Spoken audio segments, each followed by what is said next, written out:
Hello everyone and welcome back to Dreadline Stories. I know many of you use these videos to fall asleep, so before you drift off, I'd love it if you could leave a comment letting me know where you're listening from around the world. Also, don't forget to like and subscribe if you're enjoying this video. I've lived in a lot of places, but I can't say any of them have ever stuck to me the way Corbin Hollow did. It's a speck of a town in southern Illinois. The kind of place most people only pass through on their way somewhere better. Just 2 traffic lights, 1 diner that serves pie that's somehow always almost fresh, and streets with more potholes than pavement. I ended up there by accident. I was 27, recently divorced, trying to restart my life with a used SUV, a box of cheap kitchenware, and enough bitterness to drown a horse. I took a job teaching English at the high school. Not because it was my dream, but because it was available. The plan was to stick it out for a year, save some money, then move on. Maybe to Chicago, maybe to the coast. Anywhere but there. But that was before I met Casey and Reggie, 2 other staffers who more or less adopted me into their odd little orbit. Casey taught chemistry, quick to laugh, with a habit of twirling her hair when she was nervous. Reggie coached basketball and insisted on calling everyone Chief. Both lifelong residents, they knew every cracked sidewalk and family secret in Corbin Hollow. That first fall, they became my lifeline. We'd meet at Casey's place, a creaky 2-story just off Main, to watch old movies, eat microwaved popcorn that always tasted faintly of plastic, and bitch about everything from school budgets to Casey's obsessive ex. It was on one of those nights, half drunk and sprawled on Casey's plaid couch, that Reggie first brought up the old Grayson place. "Ever been by the Grayson property?" he asked, picking at the label of his beer. I shook my head. "Is that the boarded-up farmhouse on County Road 9? Looks like it's barely standing." "That's the one." Reggie's eyes twinkled in that way they did when he was about to say something he shouldn't. "Used to belong to this family that kept to themselves. Real quiet.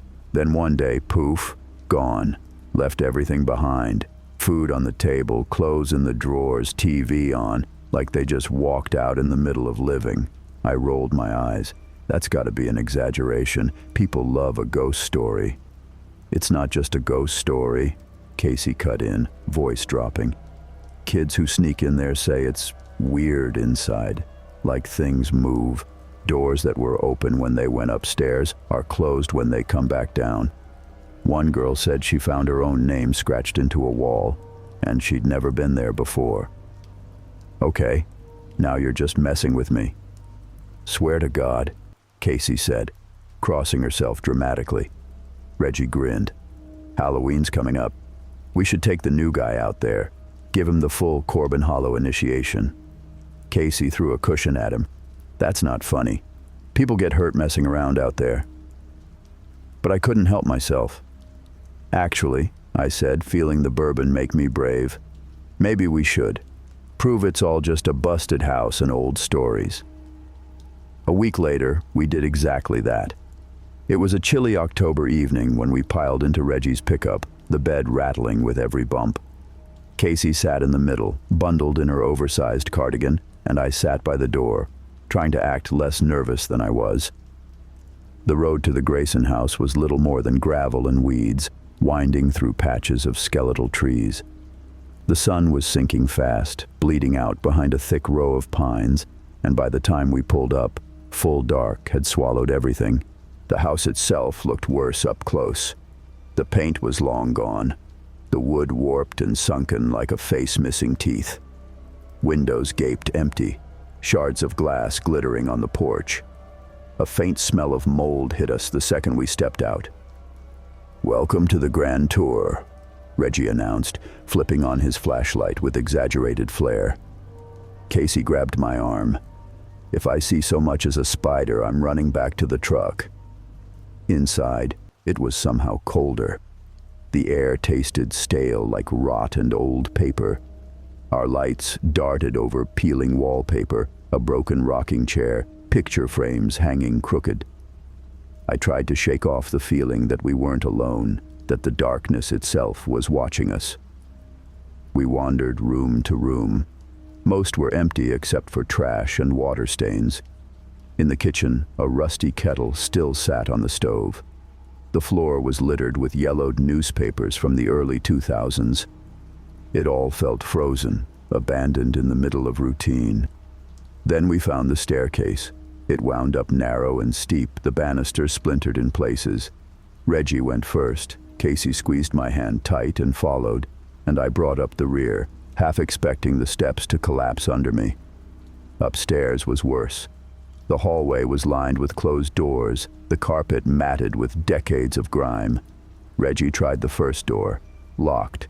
The second creaked open to reveal a tiny bathroom, mirror cracked like a spider web. When he tried the third door, it stuck. He shoved harder. It burst open so violently he nearly fell in. Casey yelped, and I stumbled into her. When our lights swept the room, I felt my skin prickle. On the walls were hundreds of small carvings, names, dates, some so old they were barely legible, others fresh enough the wood still curled outward. My stomach twisted when I spotted my own name on the far wall, scrawled twice in looping letters that matched no one's handwriting I knew. "What the hell?" I whispered. Reggie's light was trembling.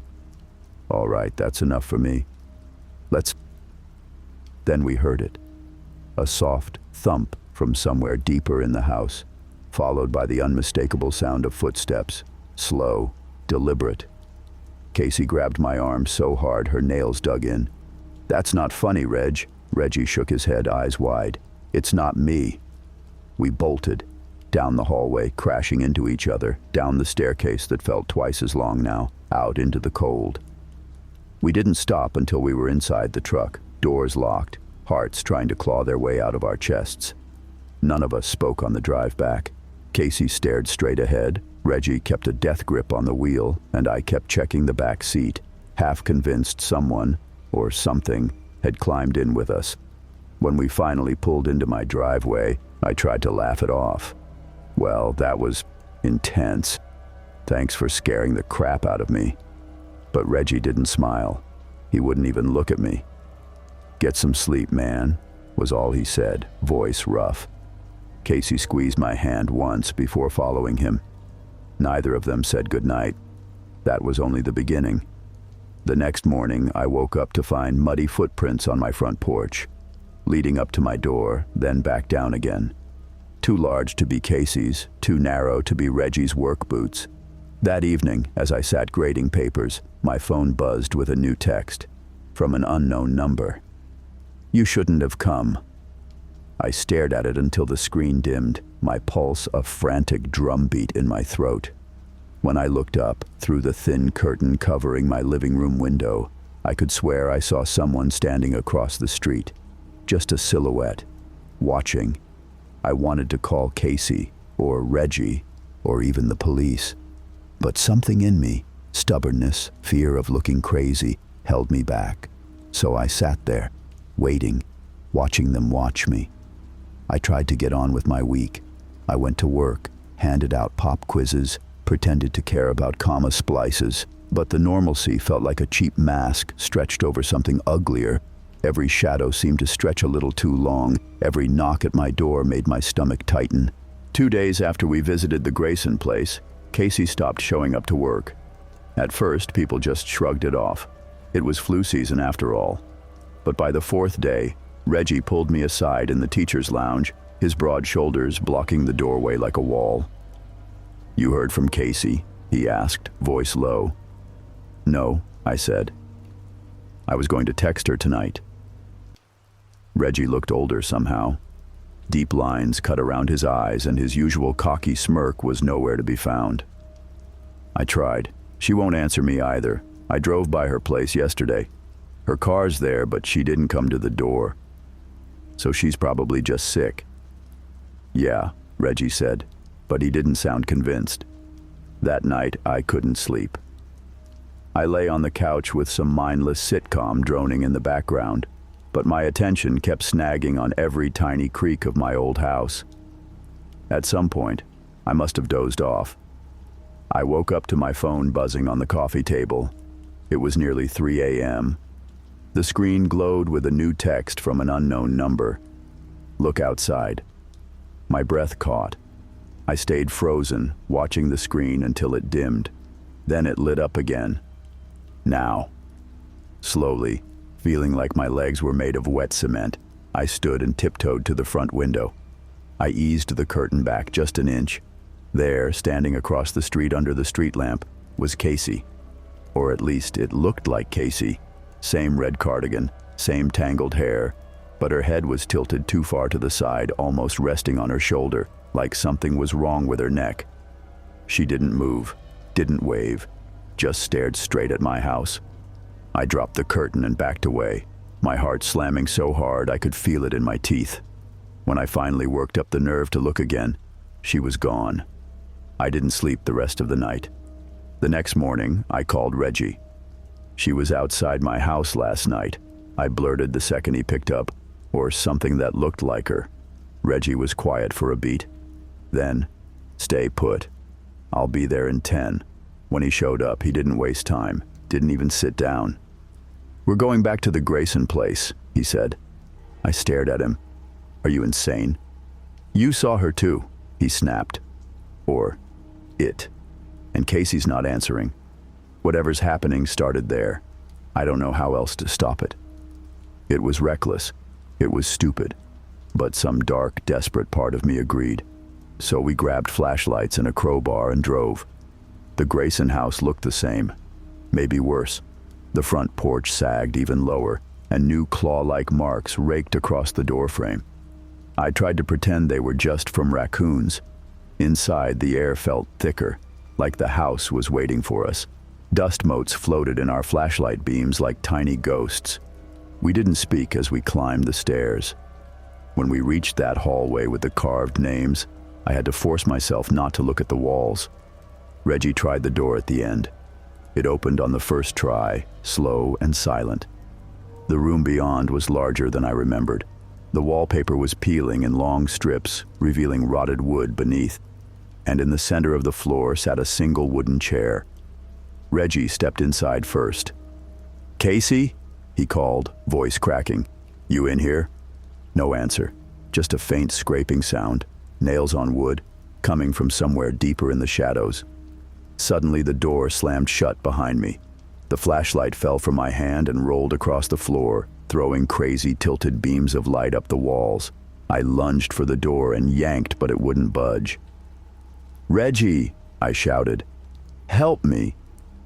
Then I turned and realized Reggie wasn't next to me anymore. He was standing by the chair, facing the wall. Perfectly still. "Reggie?" I said again, my voice small. Slowly he turned to look at me. His eyes were glassy, unfocused, and his mouth was moving silently, like he was talking to someone only he could see. Then he smiled, wide and wrong, stretching too far, teeth too bright in the gloom. "I see it now," he whispered. "I see what they wanted me to see." Before I could react, he bolted past me, slammed into the door, and disappeared down the hallway. I heard his footsteps pounding down the stairs. Then nothing. Just silence. I didn't wait to be next. I grabbed my flashlight, ripped the door open, and ran. Down the hall, down the stairs, bursting out into the cold night air. I didn't stop until I was inside my car with the doors locked and the engine roaring. When I got home, there was a voicemail waiting on my phone. It was from Casey. Her voice sounded distant, echoey, like she was calling from inside a tunnel. "It's so much bigger than the house. It knows your name now. Don't come looking for me." Click. I sat on my couch until dawn, phone clutched to my chest, staring at my dark window. When the sun finally rose, I decided I had to leave Corbin Hollow. Screw the lease, screw my job. I packed a bag, threw it in the back of my car, and drove. Except when I reached the edge of town, the road was closed. A massive oak had fallen across the asphalt, splintered by lightning or rot. I backed up and tried another route. Same story. The third road was blocked by a wrecked semi, its trailer jackknifed and abandoned. By noon, I was back at my house, feeling like I'd never really left. My phone buzzed again. A text from that same unknown number. You can't leave. You're part of it now. That night I dreamed of Casey and Reggie. They were standing in the Grayson house hand in hand, smiling. When they turned to look at me, their eyes were empty black holes, leaking something dark that dripped onto their clothes. When I woke up, someone had carved a new message into my bedroom door.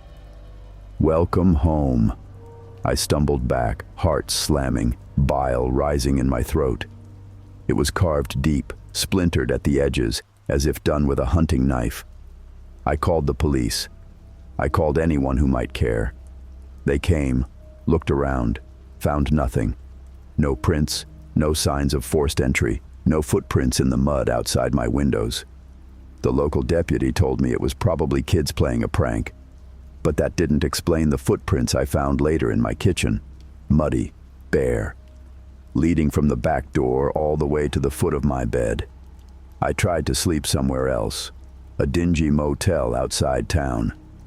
But that first night, the clerk knocked on my door around midnight, said someone was asking for me in the lobby. When I peeked out the window, I saw Casey standing at the front desk, her head still lolling at that horrible angle. So I left, back to my house, to the very place I wanted so badly to escape. Because at least there I knew what horrors waited for me. At least there I was on familiar ground. I spent that night curled up on the couch with every light in the house blazing. My phone buzzed once, twice, 3 times. Each message just my name, over and over, filling the screen until it went black. When I looked up, I saw a figure standing at the end of the hallway, watching. I didn't really live after that. I existed. Days blurred into each other. I stopped going to work. My fridge emptied out, but I couldn't bring myself to care. Every time I stepped outside, I felt eyes on me, watching from behind drawn curtains, from cars parked too long at the curb, from the woods.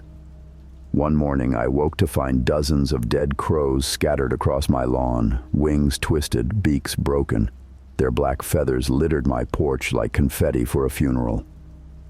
When I finally forced myself to step outside and sweep them into garbage bags, I noticed something new on my mailbox. Carved into the metal, deep enough to warp it. Join us. That night, I didn't even try to sleep in my bed. I curled up in the bathtub with the shower curtain pulled shut around me like some flimsy shield. Around 3 a.m., my phone started buzzing again. This time, it was a video. I almost didn't watch it, but I couldn't stop myself. It started with darkness. Then the camera adjusted, revealing the interior of my own house. Someone was filming from my living room, panning slowly across my couch, my coffee table, up the stairs. Then it settled on the bathroom door. The person holding the camera walked forward, each step echoing. The door creaked open. For a split second, the lens locked onto the shower curtain. Then the video cut out. I dropped the phone. My hands were shaking so badly I nearly dropped it into the toilet. It wasn't just me anymore. Corbin Hollow itself had started to unravel. Missing pets. People reporting strange lights above the tree line. Kids waking up outside their houses with no memory of how they got there. Reggie's family packed up and left town overnight. Casey's house stayed empty, but sometimes, if you drove by after dark, you could swear you saw lights on inside. I tried again to leave. Loaded up my car, drove until I reached the county line. That's when my engine cut out. Dead. Just like that. I popped the hood, hoping for something simple, but instead I found every wire neatly severed, ends frayed like they'd been chewed. When I looked up, the road ahead was empty. But behind me, stretching down the asphalt all the way back to Corbin Hollow, stood a line of people, silent, watching. I slammed the hood shut and backed away, breath clouding in the cold air. I had nowhere else to go. So I returned home, as if led by an invisible leash. That night, I lit every candle I owned and sat in the middle of my living room floor, waiting. At some point, I must have dozed off, because I woke up to whispering. Hundreds of voices, overlapping in a language I didn't understand. My living room was full of them. shapes that weren't quite human. Faces half-formed, melting at the edges, all staring at me with black, lidless eyes. One stepped forward, taller than the rest, draped in something that might have been hair or moss or simply shadow. It didn't speak with a mouth. The words bloomed inside my head like rot. Now you see, now you stay. I don't know how long I've been here since then. Days? Weeks? Sometimes I hear knocking on my door, but when I look, there's no one there. Other times the door is wide open and the woods are calling to me. I've stopped trying to leave. The town won't let me. At night, if I press my ear to the floorboards, I can hear more voices whispering beneath the house, telling me secrets about the earth, about old things buried under Corbin Hollow long before people ever put up fences or mailboxes, about how soon, very soon, there won't be anyone left to warn the next fool who wanders into town looking for cheap rent and rustic charm. And maybe that's for the best, because some places don't want to be left alone. Some places want to be fed. I grew up in the tiny town of Mill Creek, Oregon, nestled somewhere between misty pines and endless fields. A place where you'd drive 10 minutes in any direction and still see nothing but forests and old barns that looked ready to collapse under their own memories. I moved back 2 months ago, after years of city life. Too many breakups, too much rent, and honestly, too many people. Returning to Mill Creek was supposed to be therapy. Quiet days, friendly faces, the smell of pine everywhere. But sometimes the quiet can listen back. It started when Ben Thompson, an old high school friend, invited me and a few others to his property. He'd inherited his grandfather's farmhouse on the outskirts of town, one of those weathered places with creaking floorboards and a yard that bled into dark woods. There were 6 of us that night. Me, Ben, Alicia, my old crush, now newly single, Travis, still the prankster he'd been in school, his younger cousin Jake, and Mrs. Palmer, Ben's elderly neighbor who'd insisted on joining us just to keep an eye on things. She was harmless, clutching a thermos of something hot, eyes sparkling with secrets she never seemed to share. We lit a bonfire in the overgrown clearing behind the farmhouse. Travis had brought cheap beer. Jake fumbled with his phone, trying to play music that never quite reached us through the trees. Alicia sat close by me, wrapped in a red flannel, her laugh the only warm thing out there. Ben was off to the side, more distracted than usual. It was Mrs. Palmer who ruined the mood. Out of nowhere, she said, "You kids shouldn't be out here after dark. Not since what happened last time." She wouldn't say more, just sipped her drink and watched the tree line, like expecting something to step out. Hours later, the fire died to embers. Travis and Jake went to piss behind the shed. Alicia leaned her head on my shoulder. Ben finally spoke, voice hoarse. "You ever hear the stories about these woods?" I tried to brush it off. Everyone from Mill Creek grew up with ghost stories. Lights dancing between trees, screams that weren't coyotes. Old miners who died in shaft collapses and came back looking for help. Standard fare. But Ben didn't laugh. "It's not miners," he said. "My granddad used to say something older lived here. Older than the town. Maybe older than people." Before I could answer, we heard Travis yelling. Then, silence. Ben grabbed a flashlight and took off toward the shed. Alicia clutched my hand so hard it hurt. Mrs. Palmer just kept rocking on that old stump she'd chosen as her seat, whispering something that sounded like a prayer. We found Jake first. He was standing dead still, eyes wide, staring at something we couldn't see. When Ben shook him, he just blinked and muttered, It was talking to us." Travis heard it too. We found Travis about 20 feet away, kneeling in the dirt, clawing at the ground so frantically his fingernails split. When we pulled him back, he started sobbing, saying, "I had to dig it up." It was calling me to dig it up. Ben swept the flashlight across the dirt. Fresh scratches were everywhere, a shallow hole, only a few inches deep. At the bottom, something dark wrapped in decaying cloth. Mrs. Palmer appeared behind us. How she moved so quietly, I'll never know. She stared into the hole, face gone pale. "You children shouldn't have come here. It's awake now." We stumbled back to the house, dragging Travis with us. He refused to stop muttering, something about whispers under the roots. Ben locked every door and window. Jake just kept rubbing his ears, like trying to scrape something off them. When Alicia suggested we leave, Ben shook his head. "Cars down the lane. I'm not walking us through those woods right now." It was settled. We'd wait till morning. Sleep if we could. Try not to think about the thing in the dirt. But around 2 a.m., I woke up. My phone buzzed, 1 bar of service somehow. A text from Travis. "Meet me in the kitchen." Confused, I got up, careful not to wake Alicia. The farmhouse was dark, floorboards groaning under every step. I reached the kitchen expecting to find Travis. It was empty. My phone buzzed again, same message. "Meet me in the kitchen." Except it came from Jake's number. Then, a second later, from Ben's. "Meet me in the kitchen." A floorboard creaked behind me. I spun around, but it was just Mrs. Palmer, standing in the doorway. "They're trying to get you outside, dear. Don't listen to them." She stepped closer. Her breath smelled like cloves and something coppery. "It doesn't just whisper from the trees anymore. Now it's in your heads. That's what happens when you wake it up." I wanted to ask what it was, but then we both heard the scratching from under the house. Slow, deliberate, moving from one end to the other, like claws on old wood. Then, faintly, a voice. It sounded like Alicia calling my name. I ran back to the room. The bed was empty, window wide open. My heart sank. From outside, I heard her laughter, soft, sweet, drifting from somewhere deep in the trees. A laugh I'd waited years to hear again. I should have run after her. I wanted to. But something held me still. A pressure in my skull, like hands pressing from the inside out. Behind me, Mrs. Palmer whispered, "If you go after her, you won't come back."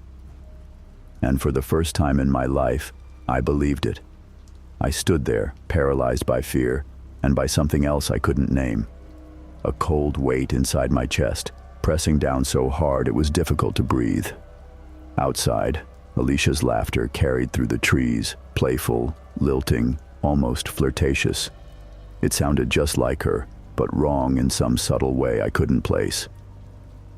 Mrs. Palmer's hand found my shoulder. Her grip was shockingly strong for someone so frail. "Don't look out the window too long. It knows you now. The more you see it, the more it sees you."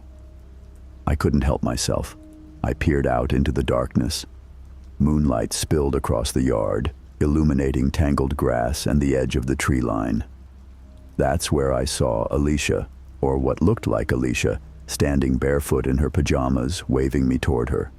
Her head cocked at an odd angle, like it wasn't quite attached right. She smiled, and it was the saddest, hungriest smile I've ever seen. Then she was gone, swallowed by the trees. I stumbled back, heart racing. Mrs. Palmer closed the window firmly, muttering a prayer under her breath. I could barely focus on her words. My mind was racing, picturing Alicia out there alone. "We have to find her," I choked out. "She could freeze or—" Mrs. Palmer shook her head. "If it wants her, there's nothing you can do by chasing after it. Best thing is to wait till morning. Maybe she'll find her way back." It sounded heartless, but the look in her eyes wasn't cruel. It was just resigned, like someone who's seen this happen before. The hours crawled by. The others trickled into the living room one by one. Ben looked haunted, his hands trembling so badly he kept spilling the coffee he tried to pour. Jake was pale and silent, eyes darting to the walls like he expected them to burst open. Travis was worse. He sat in the corner rocking back and forth, whispering to himself. Sometimes he'd flinch violently, like something invisible had touched him. I tried talking to him, but he didn't seem to hear. At one point, the whispering from under the floor started again, louder now, more voices all blending together into a low, hungry chant. Travis clamped his hands over his ears and screamed, "Shut up, shut up, shut up, shut up!" Then suddenly he went quiet, eyes wide, staring at something none of us could see. He stood and walked straight for the door. Ben grabbed him. "Where the hell are you going, man? Sit down." Travis just smiled. That same vacant, sad smile I'd seen on Alicia. "They're calling me. It's okay. I want to go." He shoved Ben hard enough to knock him over. Before any of us could react, Travis slipped out the door and ran barefoot into the yard. We chased after him, but he was already gone. The grass and trees swallowed him up without so much as a rustle. The only sign he'd been there were a few broken twigs leading into the forest. Then nothing. The next hour was chaos. Jake started hyperventilating, repeating over and over that he could feel them moving under the ground. Ben was pacing so fast he nearly wore a hole in the floor, muttering that this was all his fault for bringing us here. Mrs. Palmer tried to calm everyone, but her own hands were shaking now. She pulled me aside at one point, lowering her voice to a terrified whisper. Years ago, something like this happened here, before Ben was even born. A group of teens broke into the old barn out by the mill pond. Come morning, they found 4 bodies, 3 torn apart, 1 just gone. No sign of anyone else. Folks blamed it on wild animals. But the old families around here, they knew better. Her eyes filled with tears. It doesn't kill because it's hungry. It kills because it likes to, and it doesn't always finish the job right away. Around 4 a.m., Ben decided we needed to make a run for his truck, even if it meant crossing the yard and risking the woods. We can't just sit here waiting for it to pick us off one by one. It sounded logical, but my gut twisted. Every instinct screamed that going outside was a death sentence. Still, what choice did we have? We gathered what we could: flashlights, a kitchen knife, a rusty old axe Ben found in the cellar, and crept to the front door. I could barely breathe. The night was heavy, pressing in on all sides. The wind carried strange voices that might have just been leaves rustling, but I doubted it. Ben cracked the door open and peeked out. "Clear," he whispered. We slipped out one by one. The grass was slick with dew, or maybe something else. It felt oddly warm against my bare ankles. As we neared the truck, I caught movement to my left. A figure standing just beyond the fence, tall, thin, face obscured by shadow. It didn't move, just watched. Jake let out a strangled sob. "It's waiting for us to run." I reached for his hand, but he bolted, straight toward the truck. "Jake, stop!" He didn't get 3 steps before something black and fast darted out from the trees and yanked him backward. His scream was cut off so suddenly it echoed through the clearing, hanging there long after he'd vanished. We froze. For several heartbeats, no one moved. Then Ben grabbed my arm and dragged me toward the truck. We dove inside, slamming the doors. Ben fumbled with the keys, hands slick with sweat. The engine sputtered to life. Headlights flared, revealing the yard, and dozens of shapes standing just at the edge of the trees. Tall, thin, all watching. As Ben floored it, the figures stepped back, melting into the darkness. Mrs. Palmer was sobbing in the back seat, rocking like Travis had. "It's not over. Once it knows you, it can find you anywhere." The headlights carved a narrow tunnel through the pines as we tore down the dirt road. Every few yards, I thought I saw shapes flitting between trees, pacing us. The forest felt alive, crowding closer, like it was trying to swallow the road. When we finally broke through to the county highway, relief crashed over me so hard I nearly sobbed. Ben didn't slow down until we hit the outskirts of town. We pulled over by an all-night gas station, breathing hard. None of us spoke. There was nothing to say. We were alive, for now, but I could feel something watching still, like invisible eyes behind every shadow. We drove to Ben's apartment in town. It felt safer, surrounded by streetlights and other houses. Mrs. Palmer stayed the night too, refusing to be alone. None of us slept. At dawn, I sat by the window, clutching a cup of coffee I didn't remember making. That's when I saw Alicia, standing across the street, waving, smiling that same broken smile. I didn't wake Ben or Mrs. Palmer. I just slipped out the door, heart hammering, feet moving before my brain caught up. Alicia was across the street, still smiling, her hand raised like she was beckoning me. The morning sun was barely up, painting the quiet neighborhood in soft pink and gold. Birds chirped. A paperboy rode by on his bike, oblivious. It should have been safe. Normal. But nothing felt normal anymore. When I crossed the street, she turned and started walking, slow and graceful. Her hair swayed behind her, catching the light. It was her. It had to be. "Alicia!" I called.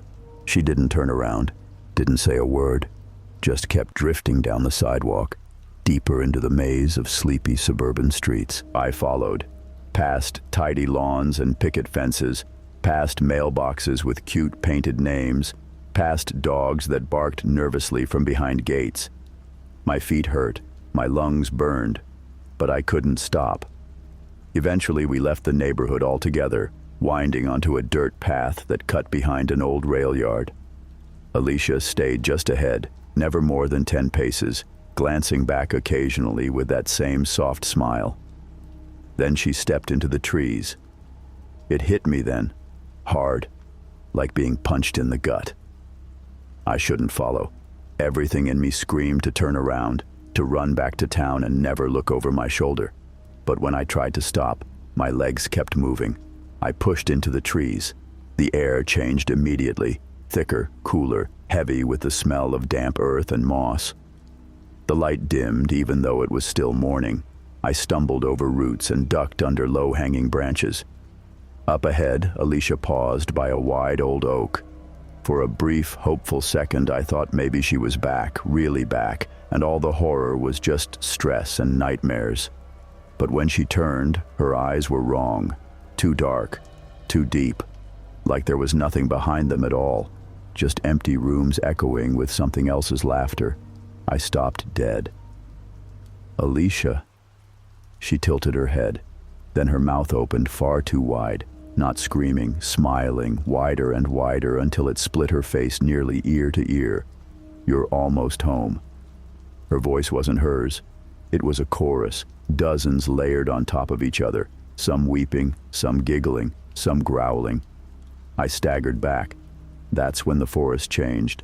The trees leaned in closer, their trunks twisted into grotesque shapes, branches curled around like claws. The ground under my feet seemed to breathe.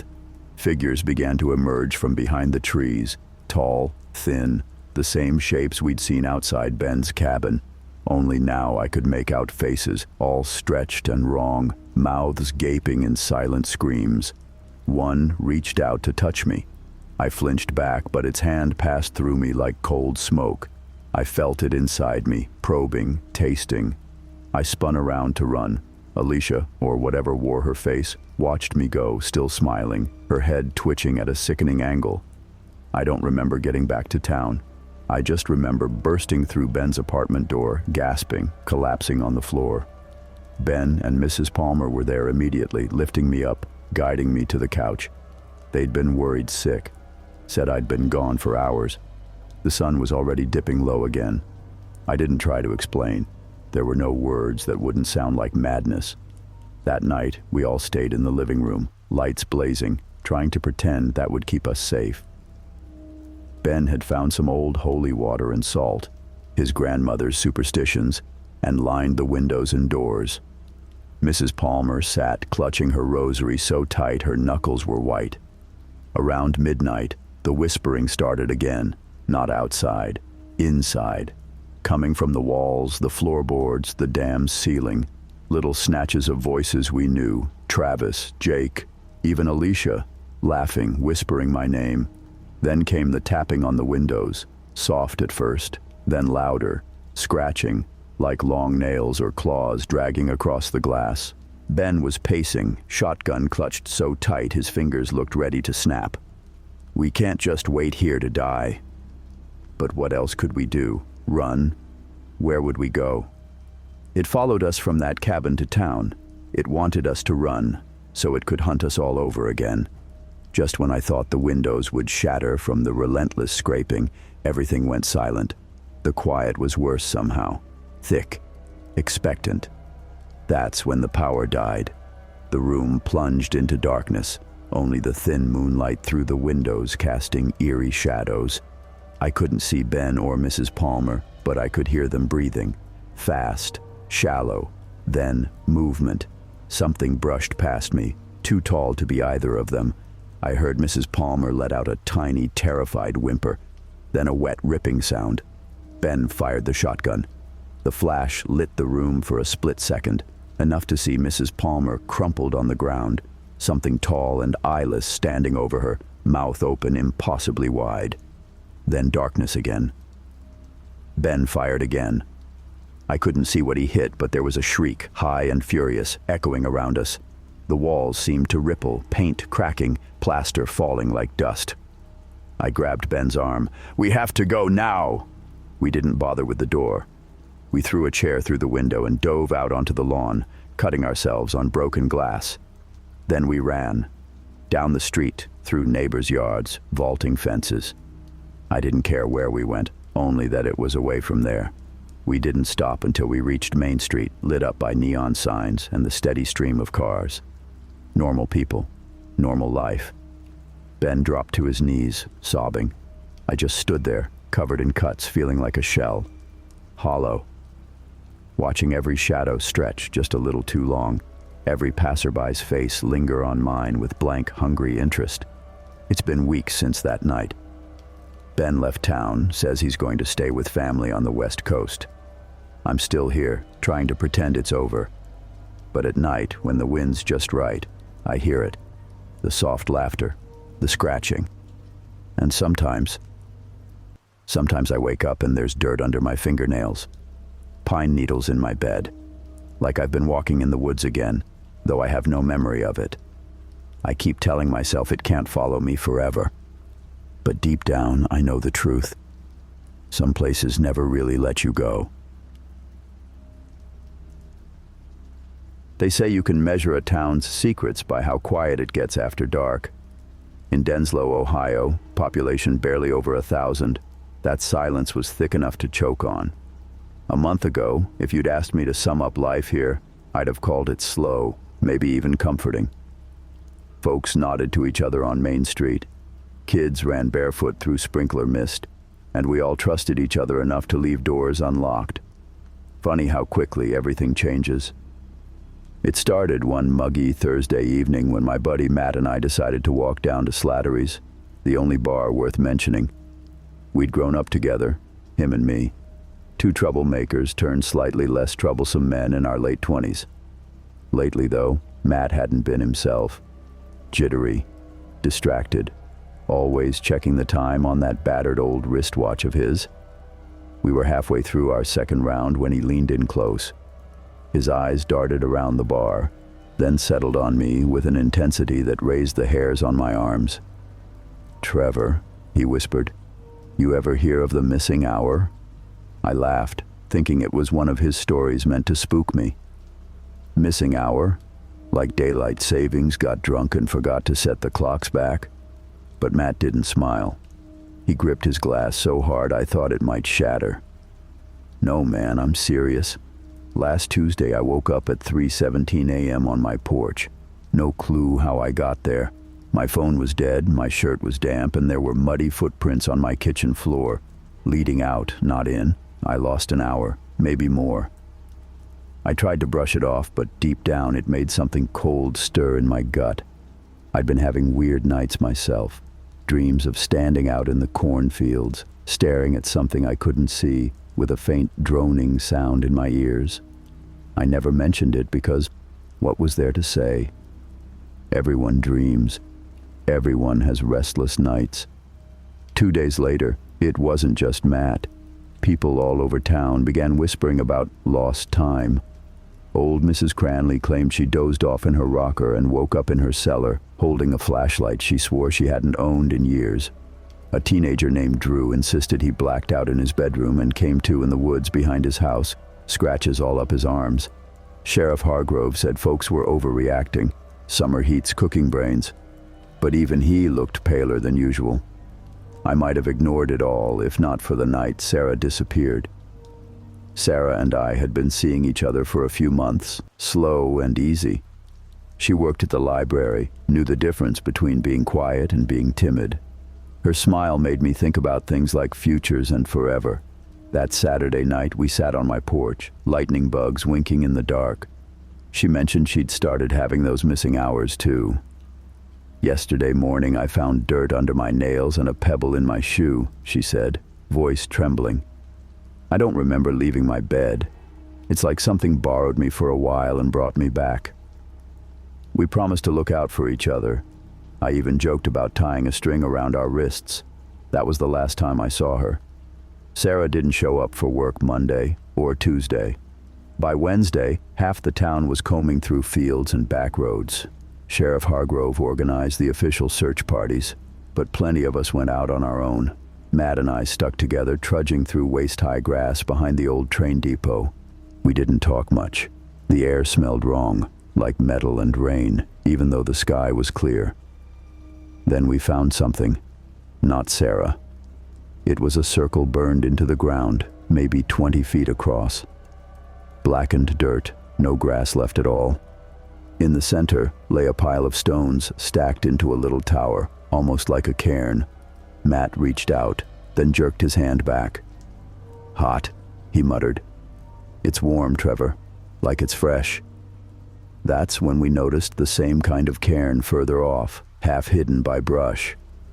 Another one beyond that, a trail. We should have called the sheriff. We should have done anything other than follow that trail. We only made it another 50 yards. That's when we heard something moving through the brush, fast, heavy. We spun around, expecting a deer. Instead, Sheriff Hargrove burst through the tree line, face red and eyes wild. He grabbed Matt by the collar. You boys need to head home right now. This is official business, you understand? Matt tried to protest, but the sheriff wasn't having it. He shoved us back toward town, practically herding us like sheep. Forget whatever you think you saw out here, he barked. And if you value your lives, don't go looking again. That night I couldn't sleep. I sat by the window watching the fields. Around 2:30 a.m., I spotted tiny lights bobbing along the distant fence line. At first I thought they were flashlights, another search party. Then I realized they moved too smooth, gliding over the grass without bouncing. I counted 8 of them, drifting in a wide arc before disappearing into the woods. And the whole time, there was that faint droning again, like distant machinery or a swarm of bees. Matt called me the next morning, voice shaking. Trevor, I found another one of those burnt circles out by my folks' old barn. My dad's cattle won't go near it. I swear something's out there at night, watching. I wanted to deny it, to hang up and pretend everything was normal. But instead, I told him I'd meet him at his place after dark, because part of me needed answers, even if another part was already terrified of what we might find. I drove out to Matt's place just after sundown, the horizon still smudged with orange.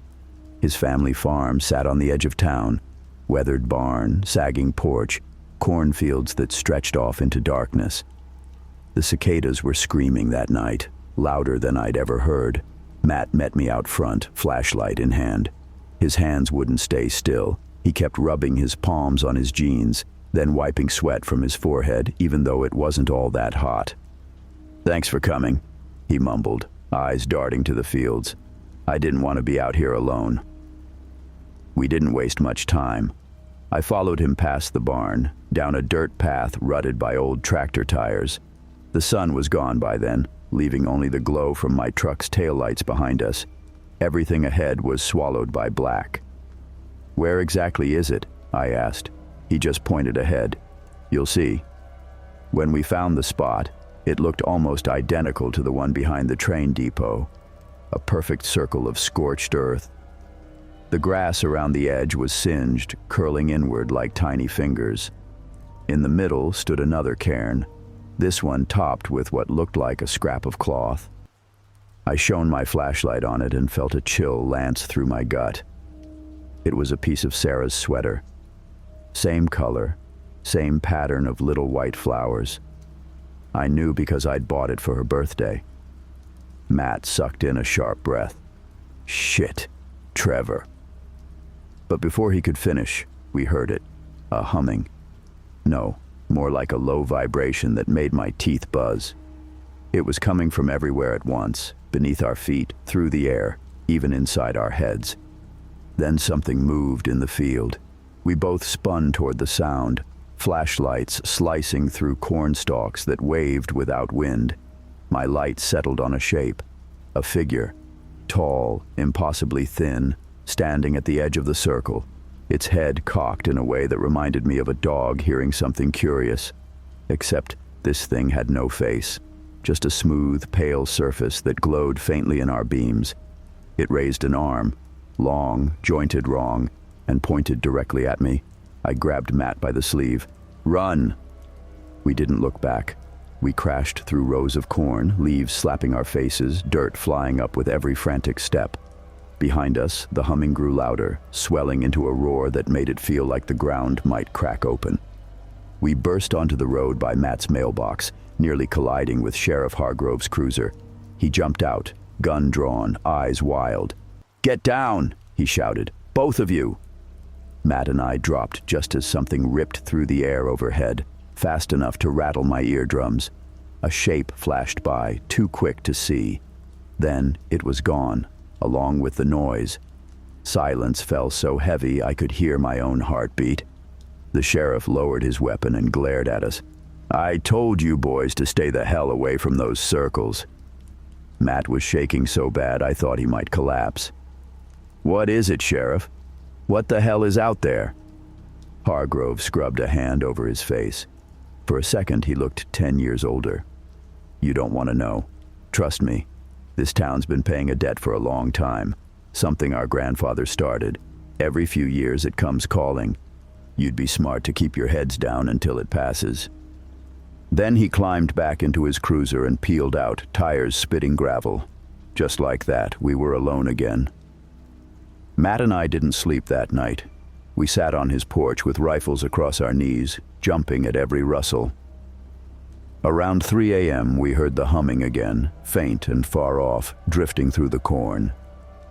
A few minutes later, the air carried a smell like burnt hair. When dawn finally broke, Matt poured 2 mugs of coffee with hands that wouldn't stop trembling. "So that's it?" he rasped. "We just wait around until whatever this is decides it's done with us?" I didn't have an answer. Part of me wanted to pack a bag and drive until the road ran out. But another part couldn't leave. Not with Sarah still out there somewhere, dead, alive, or worse.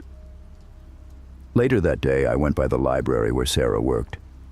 Mrs. Oldham, the head librarian, found me digging through dusty local archives. "Looking for ghost stories?" she asked with a thin smile. "Something like that," I muttered.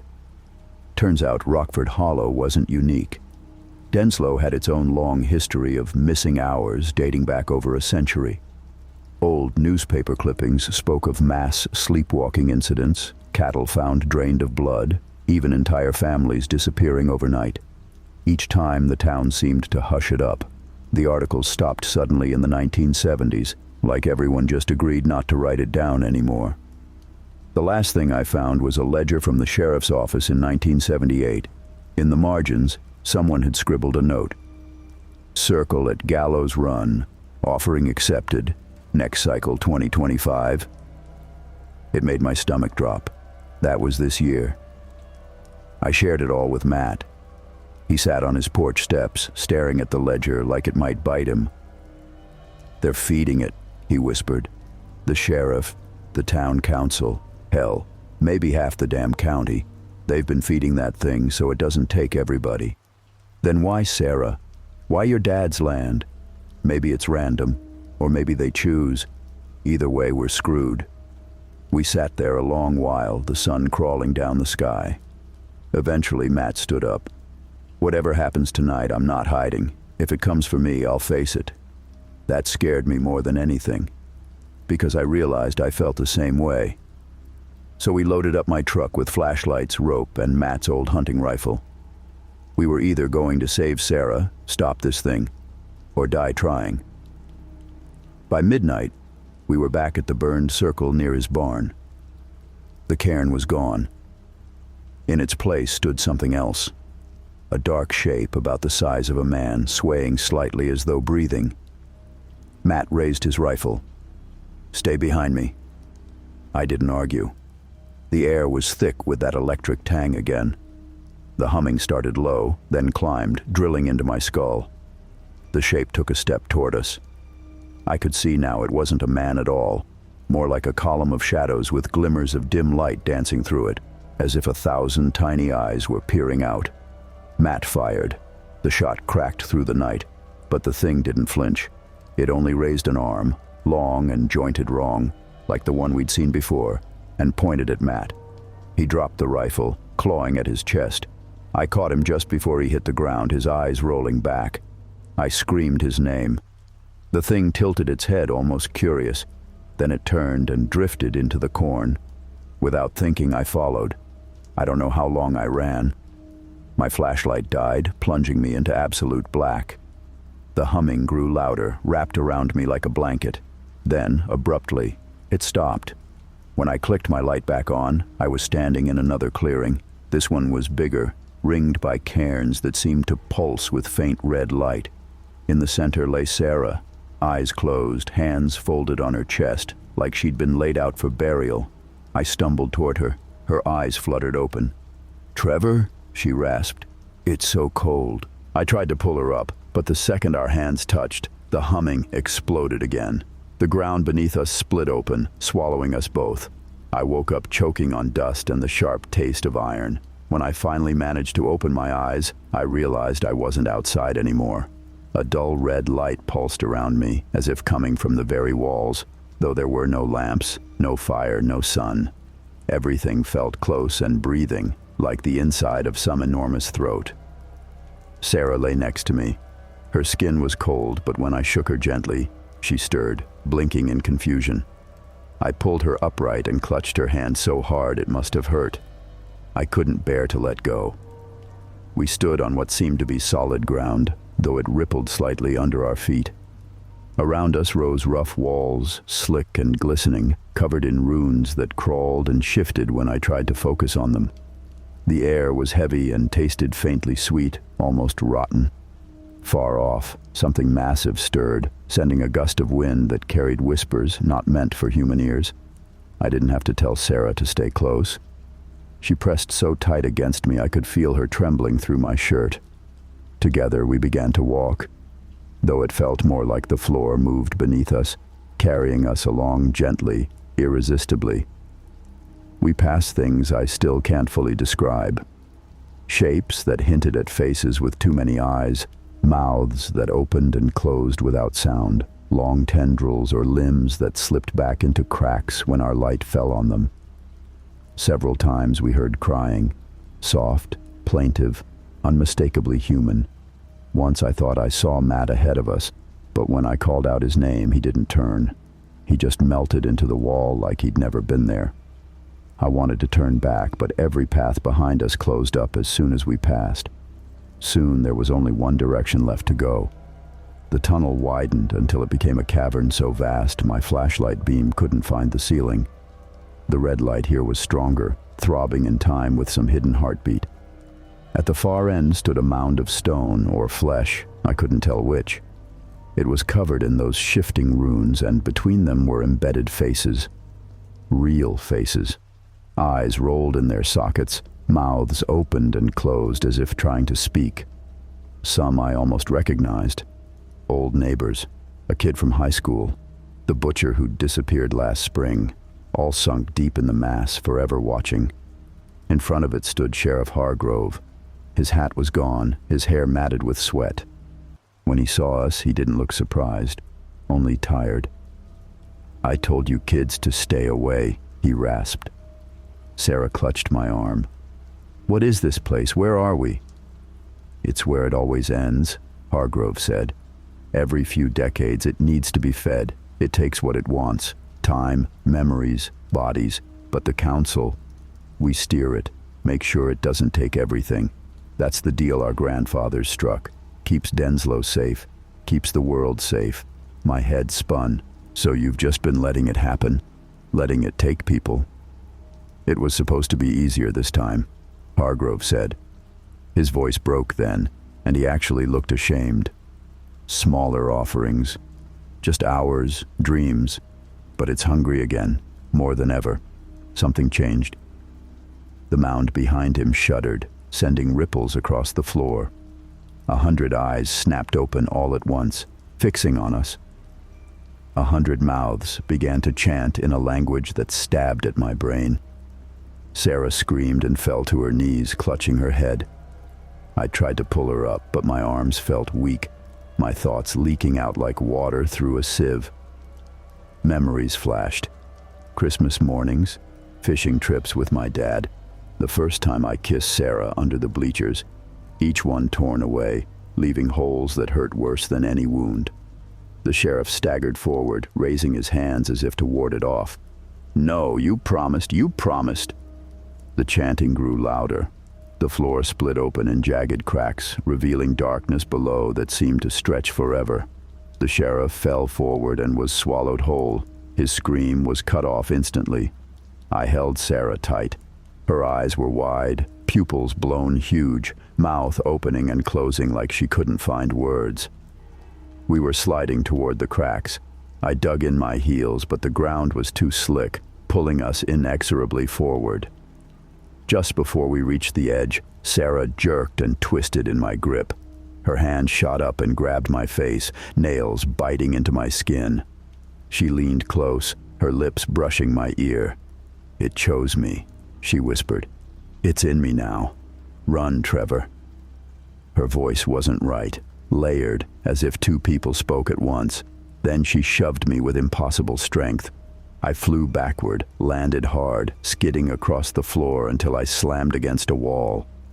When I scrambled up again, the ground where we'd been standing gave way. Sarah didn't even scream. She just fell into the dark, eyes locked on mine until she vanished. The mound let out a deep, echoing sigh that rattled the entire cavern. The cracks sealed up. The chanting stopped. Silence crashed down, deafening. I don't remember finding my way out. At some point, I was simply stumbling through the cornfields behind Matt's farm, bleeding from scrapes I didn't recall getting. The sky was turning pink with dawn. By the time I reached my truck, the sun was up. Everything looked heartbreakingly normal. Birds singing, dew on the grass, the distant bark of a dog. I sat behind the wheel for a long time, trying to piece together who I was. Whole hours were gone, but worse, I knew memories had been ripped out by the roots. I couldn't remember my mother's face, or how Sarah smelled when she leaned against me on the porch. Those were just blank spaces now, hollow and echoing. I drove back into town. People were already sweeping sidewalks, opening stores. Sheriff Hargrove's cruiser was parked in front of the station, even though I'd watched him be devoured.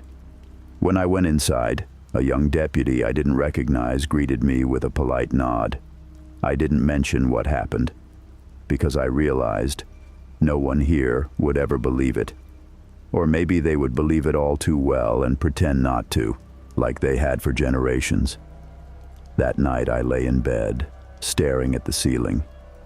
I kept expecting to hear that humming, to feel the ground open beneath me. It never came. Instead, I dreamed of Sarah standing in the middle of one of those burnt circles, smiling sadly, beckoning me closer. When I woke up, my hands were dirty, and there was grass in my bed. I think it's not over. Whatever bargain the town struck, it's breaking down. I feel it inside me now, a pull, a hunger that isn't mine. Some nights I stand at the edge of the field without remembering how I got there, listening for that low drone in the distance. If you ever find yourself passing through a small town like Denslow or Rockford Hollow, or any of the hundreds just like it, pay attention to the way people look at you. Listen to how quiet it gets after dark. And if you ever wake up with dirt under your nails and hours you can't account for, run, because it means it's noticed you. It means you've already begun to belong to it, just like I do now.